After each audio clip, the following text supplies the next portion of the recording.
Poetry Center, bringing poetry to Paterson since 1980 at Passaic County Community College.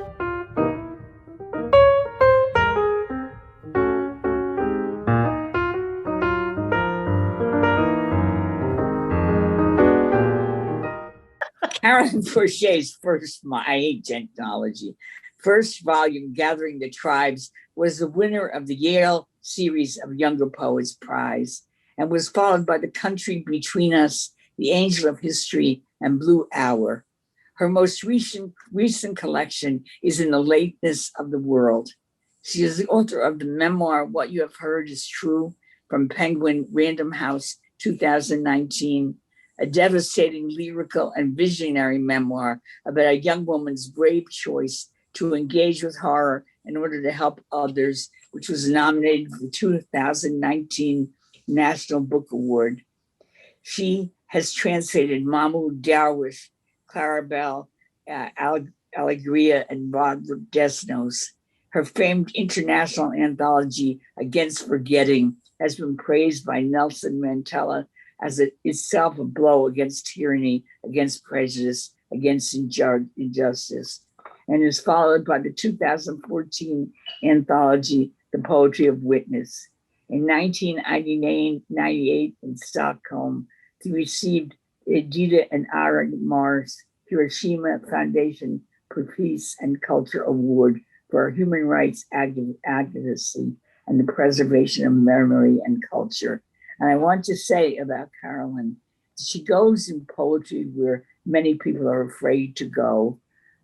She has always taken risks with the poems and showed us a world that maybe many of us did not travel to, but she brought us there. Let's welcome Carolyn Forché. Thank you so much, Maria. I'm very happy to be here as we emerge from what we've gone through in the last year and a half, and want to thank Maria for the 40 years that I've known her. So much she's given to poetry and to all of us in building community.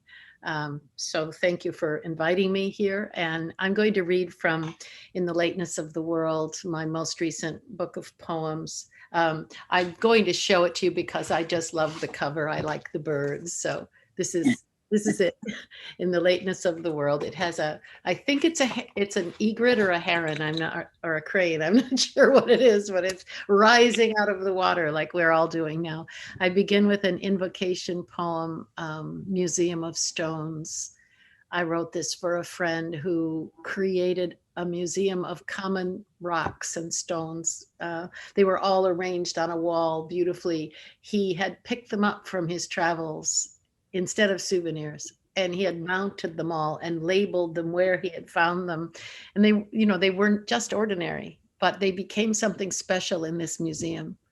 And so I asked him if he would mind if I copied that and made my own museum of little stones. And he said, sure, everyone should do that. And but I didn't label them, and mine all wound up in big bags. Then they're all mixed up and I can't tell them apart. So this is, as with all poems, however, it's also about something else.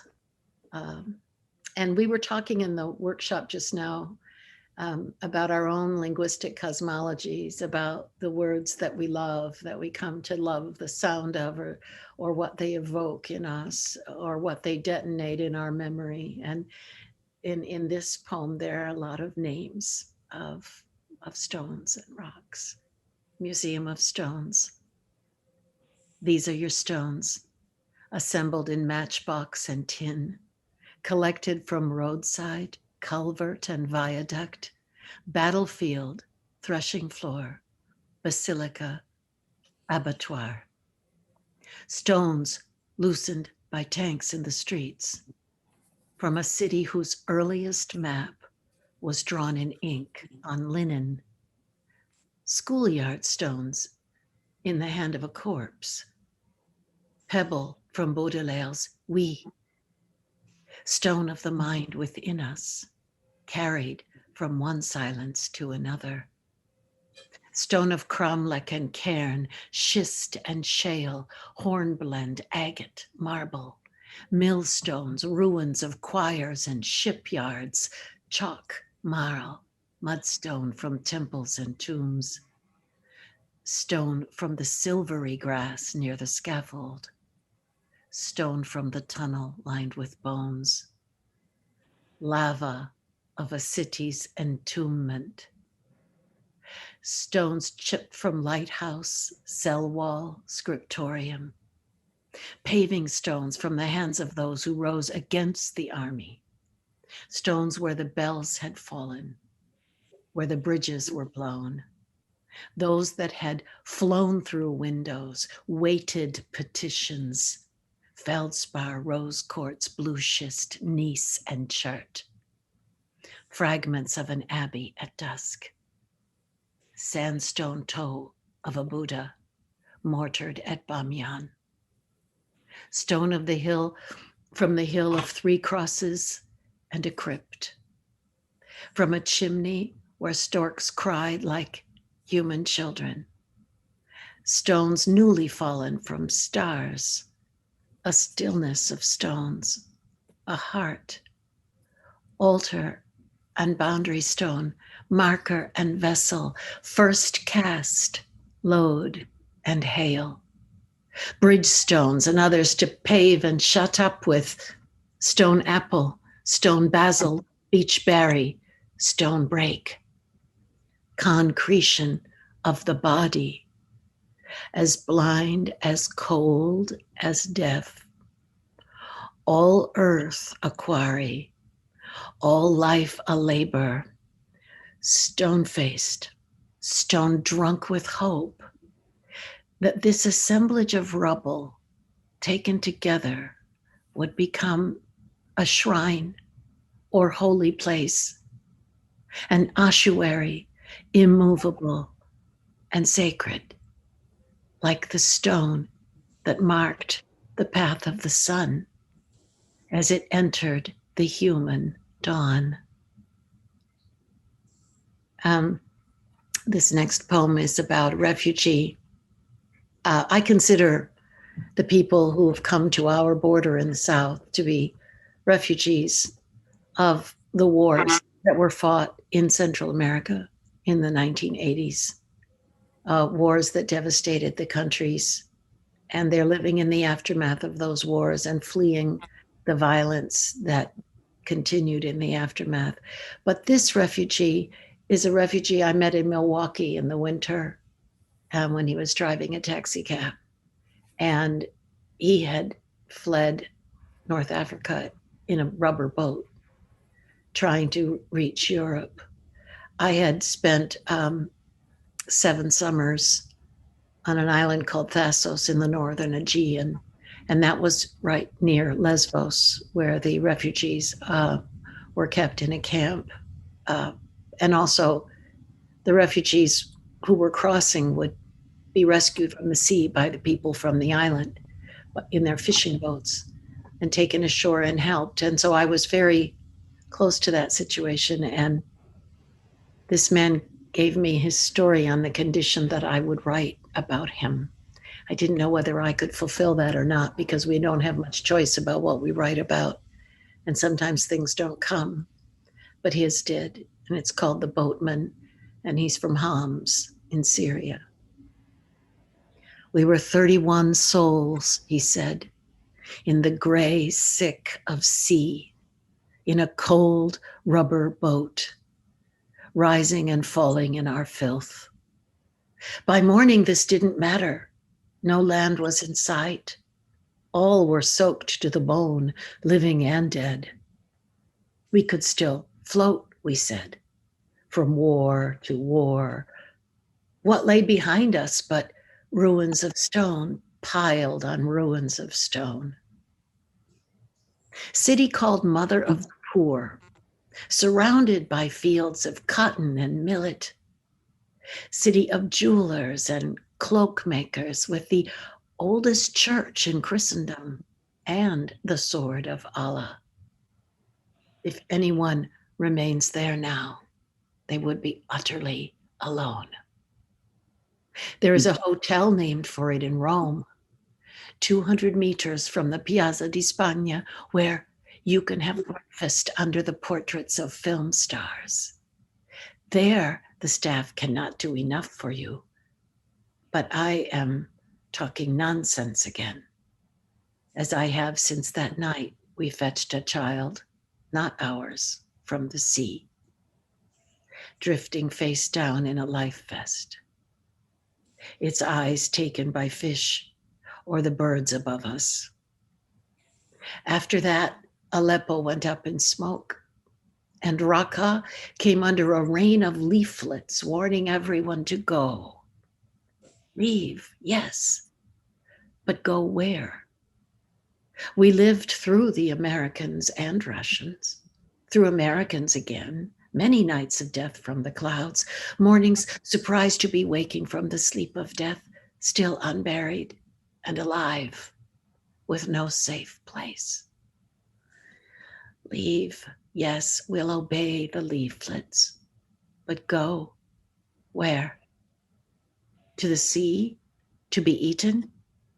To the shores of Europe, to be caged? To Camp Misery and Camp Remain Here? I ask you then, where? You tell me you are a poet. If so, our destination is the same.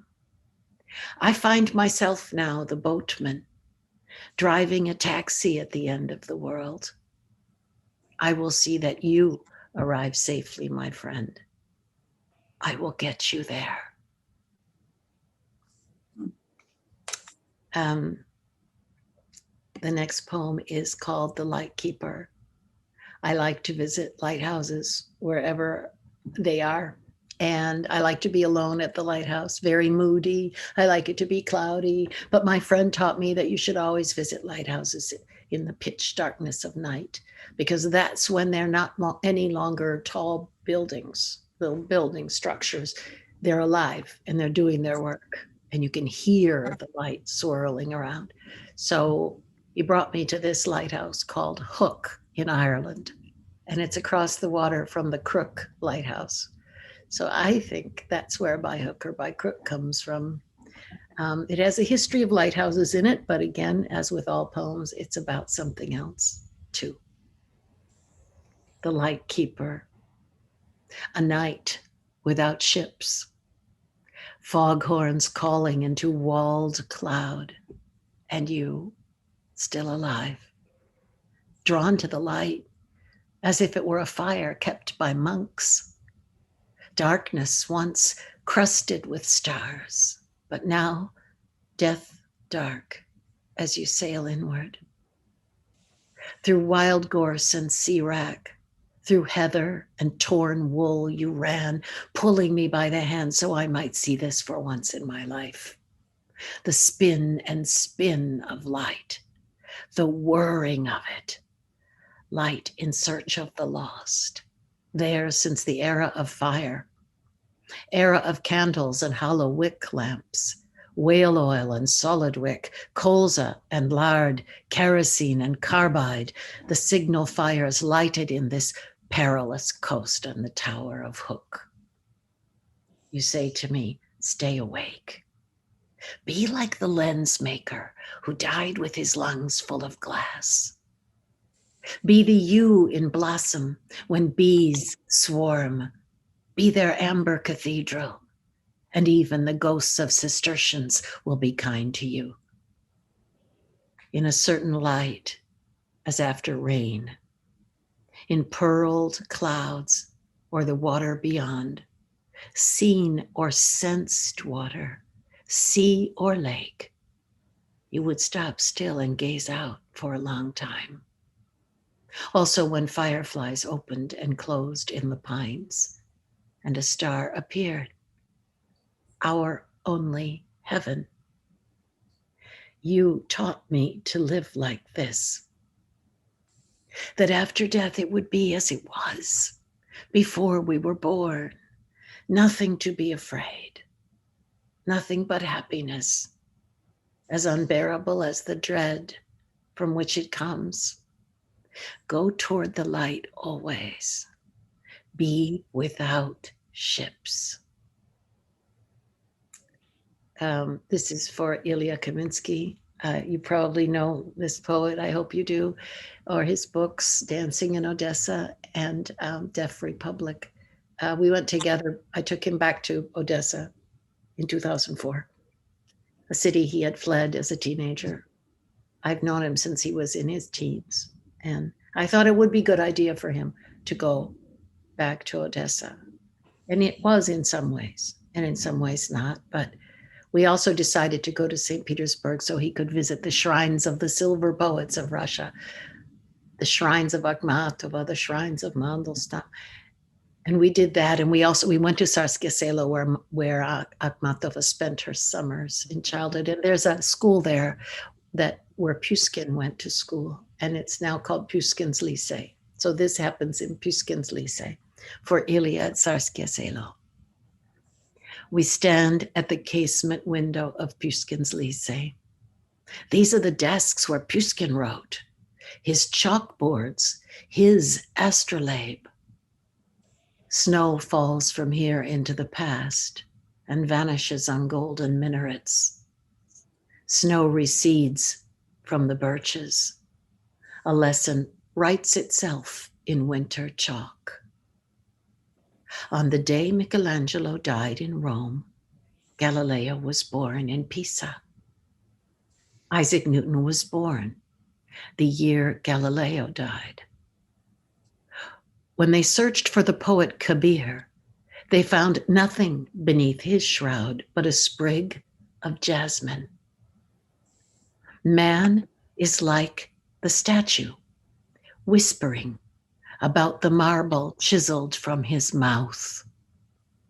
You are the guardian of this statue, standing in your silent world.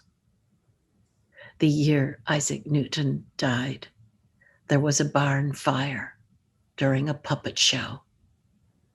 Kabir says all corpses go to the same place, and the world has fallen in love with a dream. This life is not the same as your other life. We are here now in one of the shrines of the silver poets. You are one of the silver. The snow is a white peacock in a Russian poem. Morning on the island. The lights across the water are the waking city. The water shimmers with imaginary fish. Not far from here lie the bones of conifers, washed from the sea and piled by wind. Some mornings I walk upon them, bone to bone, as far as the lighthouse. A strange beetle has eaten most of the trees. It may have come here on the ships playing music in the harbor, or it was always here, a winged jewel, but in the past was kept still by the cold of a winter that no longer comes. There is an owl living in the firs behind us, but he is white, meant to be mistaken for snow, burdening a bough. They say he is the only owl remaining. I hear him at night, listening for the last of the mice and asking who of no other owl. Lost poem. You know, it's about that feeling you have when you're trying to remember a poem and you can't remember enough about it to find it. That's what this came from. Lost poem. I'm searching for a poem I read years ago. It was written by Cavafy, I thought, but reading through Cavafy again, I can't find this poem. I don't recall the title, but there is a road in the poem, and a bridge, and a city near the sea. There are many souls and hungers, figs, demons, imaginary silence, and hidden phrases that have to do with secret assignations. The poem is said to have been written on the uncut pages of a dream. In one version, the olive trees go up in smoke. but the bridge survives. In another, the city itself is lost, and there is no road. It is a war poem, then, and that is why it is not to be found in the collected works of Cavafy. Toward the end, this is one of those poems that are rather mysterious. You don't really know where they come from or even what they're about, really. So this is one of those. I don't get them very often. I titled it Toward the End, and I don't know why either. In this archipelago of thought, a fog descends, horns of ships to unseen ships, a year passing overhead, the cry of a year, not knowing where, someone standing in the aftermath who once you knew, the one you were then, a little frisson upon recognizing that face. And then, just like that, gone, and no one for hours. A sound you thought you heard, but in the waking darkness is not heard again. 2 sharp knocks on the door. Death it was, you said, but now nothing. The islands, places you have been, the sea, the uncertain, full of ghosts calling out, lost as they are. No one you knew in your life. The moon above the whole of it, like the light at the bottom of a well, now an opening in the iced air, near the surface where you have gone under and come back, light, no longer tethered to your own past. And were it not for the weather of trance, of haze and murk, you could see everything at once, all the islands, every moment you have lived or place you have been, without confusion or bafflement. And you would be one person. You would be one person again. I'm going to add a poem because we were talking about confessions earlier. So I thought I would try a poem of mine that is called Confession. And it's about, I've started to talk to myself, as a young girl, and this is what happened. It's called Early Confession. Read it from the book. I don't have this one by heart. If I had never walked the snow fields, heard the iced birch, leant against wind hard toward the distant houses, ever distant, wind in the coat, snow over the boot tops, supper fires in windows far across the stubbly farms, none of them my house until the end, the last, and late, always late, despite how early I'd set off wearing gloves of glass, a coat standing up by itself. If I had never reached the house, but instead lain down in the drifts to finish a dream, if I had finished, would I have reached the rest of my life here, now, with you, whispering, must not sleep, not rest, must not take flight, must wake.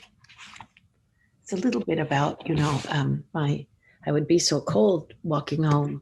It's about 2 miles every day. And sometimes I just wanted to go to sleep in the ditch in the snow, and that wouldn't have been a good idea. So I think that's what it's about. That last one is called What Comes, and it's dedicated to all the people who have survived chemotherapy. I wrote it when I was in chemotherapy, and I thought that I was trying to talk myself into being positive about things. What comes? I brought from despair a basket so light, my love, that it might have been woven of willows, honey shall. To speak is not yet to have spoken. The not yet of a white realm of nothing left, neither for itself nor another. A no longer already there, along with the arrival of what has been, light and the reverse of light. Terror as walking blind along the breaking sea, body in whom I lived. The not yet of death, darkening what it briefly illuminates, an unknown place, as between languages, back and forth, breath to breath, as a calm in the surround rises, fireflies in lindens and ache of pine. You have yourself within you. Yourself. You have her. And there is nothing that cannot be seen. Open then to the coming of what comes. That is my reading. I'm a minute or two early, but Wonderful reading. thank you, I think Maria. everyone feels the same way. Thank you. Read beautifully. Your poems are beautiful and moving. And I love the way you pick up little details and they become magical. They rise up off the ground. It's really amazing. I hope so. What I found when I was reading my book up is that there are little echoes in it, like there's two lighthouses, you know. I mean, Right. I was surprised when I saw those, you know, and you don't really see them right away. But this has been a wonderful afternoon, and I'm grateful to the people who were in the generative workshop. And I hope that you come away with things that will help you to write in the coming days as we all emerge from this incredible time we've been through. And remember, you survived it. You all did. You came through. So thank you so much. Thank you, Carolyn. Very lovely, wonderful. And perhaps I can talk you into coming back to the Poetry Center sometime. Absolutely. To read at the Hamilton Club. Which is much prettier than where you read the last time. Oh, the last time was fine. It was a lovely group, you know, people.